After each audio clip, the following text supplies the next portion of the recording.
എൻ്റെ കടലായി ദേശവാസികളെ, ഞാനിപ്പോൾ ഉള്ളത് കണ്ണൂർ ആദികടലായി ബീച്ചിലാണ്, എൻ്റെ സ്വന്തം നാട്ടിലാണ്.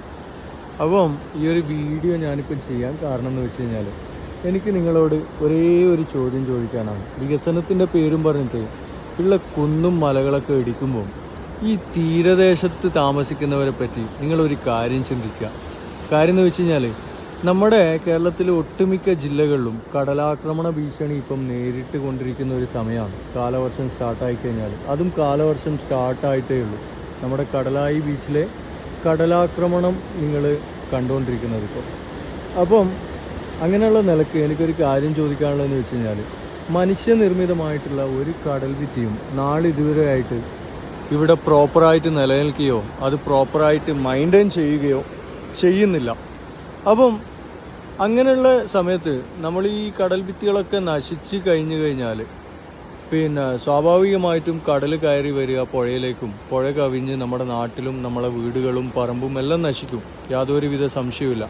അതിനോടനുബന്ധിച്ചിട്ടുള്ള നമ്മുടെ കുറുവക്കുന്നും കടലായിക്കുന്നും എല്ലാം ഇടിഞ്ഞിടിഞ്ഞ് താഴേക്ക് വരും. ഈ മേഖലയും കുന്നാണ്, തൊട്ടടുത്ത് വലിയ പാറക്കെട്ടുകൾ, അതായത് മലപ്രദേശമാണ്. അപ്പം ആ ഒരു മലപ്രദേശത്തോട് അനുബന്ധിച്ചിട്ട് ഈ ഒരു കടൽ കയറി വരുമ്പം സ്വാഭാവികമായിട്ടും മലകളും കുന്നുകളും എല്ലാം നശിക്കും, എല്ലാം ഇടിഞ്ഞു പോകും. നമ്മളിപ്പം കണ്ടുകൊണ്ടിരിക്കുന്നതും അതൊക്കെ തന്നെയാണ്. വികസനത്തിൻ്റെ പേരും പറഞ്ഞിട്ട്, നാഷണൽ ഹൈവേയുടെ പേരും പറഞ്ഞിട്ട് വളരെ അശാസ്ത്രീയപരമായിട്ടുള്ള രീതിയിൽ എല്ലാ ഭാഗത്തും റോഡുകളും പാലങ്ങളും ഒക്കെ നിർമ്മിച്ചിട്ട് അതും കുന്നുകളും മലകളൊക്കെ ഇടിച്ച് നിരത്തിയിട്ട് ഇപ്പം അനുഭവിക്കുന്നുണ്ടല്ലോ. അപ്പം ഇതെല്ലാം നിങ്ങൾ കണ്ണ് തുറന്ന് കാണും. അപ്പം ഞാൻ പറഞ്ഞു വരുന്നത്, അപ്പോൾ ആ ഒരു കടലാക്രമണ ഭീഷണി ഭാവിയിൽ പിന്നെ വന്നുകൊണ്ടിരിക്കുമ്പം നമ്മുടെ നാട് സ്വാഭാവികമായിട്ടും നശിക്കുമ്പം നമ്മൾ പിന്നെ ഈ കടലോരത്ത് താമസിച്ച ആൾക്കാർ ഒന്നും തന്നെ പിന്നെ നാളെ പിറ്റേന്ന് ആ ഒരു കടലാക്രമണ ഭീഷണി പിന്നെ ഭയന്നിട്ട് ആ ഒരു കടലിൻ്റെ തീരത്തോ പുഴയുടെ സൈഡിലോ താമസിക്കാൻ വേണ്ടിയിട്ട് നിൽക്കൂല. അപ്പം അങ്ങനെയുള്ള ആൾക്കാർ പോവുക കുന്നിൻ്റെയും അതുപോലെ പിന്നെ മലൻ്റെയും ഒക്കെ മുകളിലായിരിക്കും. അപ്പം അവിടെയും നമ്മൾ പേടിക്കണം. ഈ വികസനത്തിൻ്റെ പേരും പറഞ്ഞിട്ട് നാട്ടിൽ ഈ കുന്നും മലയും അതും ഇടിക്കും. അപ്പം പിന്നെ എവിടെയാണ് നമ്മൾ പോയിട്ട് താമസിക്കുക? നിങ്ങളൊന്ന് പറഞ്ഞാ.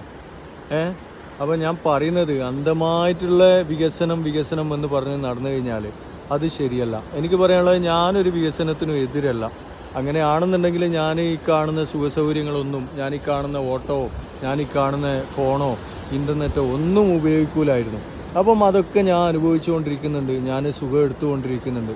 അപ്പം അങ്ങനെയുള്ള നിലക്ക് ഞാനും എല്ലാ വികസനത്തിനും ഞാനും എന്താ പറയുക, വളരെ സപ്പോർട്ടീവാണ്. പിന്നെ സ്വാഗതമാണ് നമ്മൾ ചെയ്യുന്നത്. നമ്മളെ നാട്ടിൽ എല്ലാ തരത്തിലുള്ള